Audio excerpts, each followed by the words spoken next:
Hello, जय हिंद दोस्तों। स्वागत है आपका फिर से हमारे इस यूट्यूब चैनल में जिसका नाम है सीजी नॉलेज विद डीके में। आज हम जो है सीजी पीएससी से संबंधित जो एमसीक्यू जो क्वेश्चन है पियून भर्ती के लिए उसमें हम लेके आए हैं। ठीक है जी। वीडियो अगर अच्छा लगे यार ज़्यादा ना तो वीडियो को क्या कर दो, ज़्यादा से ज़्यादा सब्सक्राइब कर दो, लाइक भी करना ना भूलिए। ठीक है, चलिए शुरू करते हैं। आज का क्वेश्चन है शेख बहाउद्दीन जकारिया, याद रखना शेख बहाउद्दीन जकारिया निम्नलिखित में से किस सूफी मत से संबंधित है। याद रखना, देखो भारत में मध्यकालीन भारत में जो भक्ति आंदोलन थे उस समय याद रखना बहुत सारे जो सूफी जो हैं वो भारत आए थे। ठीक है जी। तो उसमें से बोल रहे हैं, यहाँ पर ये बोल रहा है कि जो शेख बहाउद्दीन जो आपका जकारिया है ये कौन से सूफी से संबंधित है। तो याद रखना जो शेख बहाउद्दीन थे याद रखना ये सुहारावर्दी संप्रदाय से क्या थे आपका संबंधित है। ठीक है जी, आपका ये हो गया।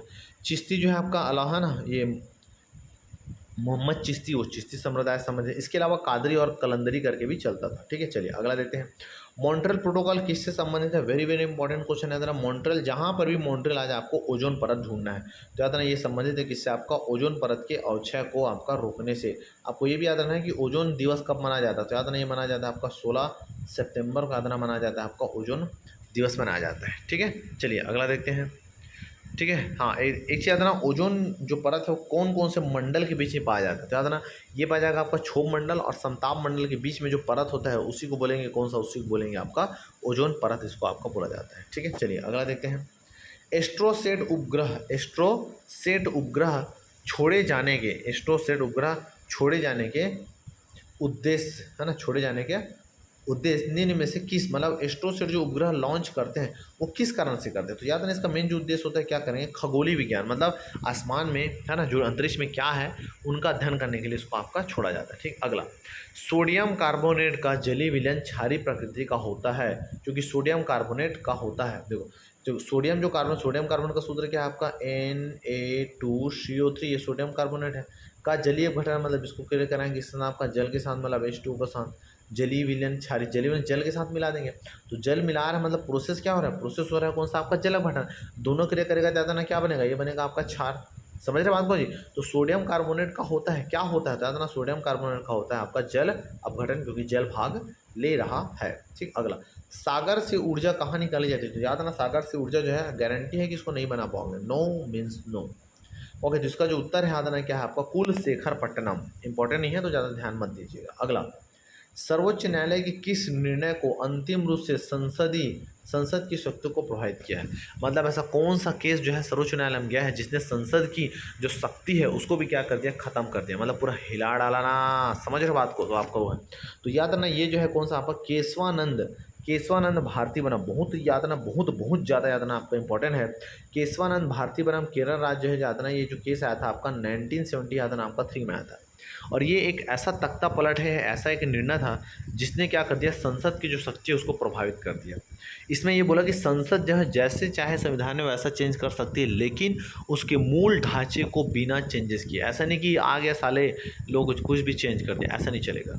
जो मेन जो ढांचा है, मेन जो जड़ है, मेन जो स्वरूप है वो संविधान का बिल्कुल भी चेंज नहीं होगा। तो मूल ढांचे की बात करते हैं, संविधान के मूल ढांचे जो है संशोधन के योग्य नहीं है, ऐसा बताता है कौन सा, केशवानंद भारती बनाम है ना केरल राज्य, क्योंकि केरल गए थे। अभी कोरोना काल में इनका क्या हुआ था, आपका डेथ हुआ था, तो इसको थोड़ा देख लेंगे। ठीक, अगला हिंदी क्वेश्चन आ गया।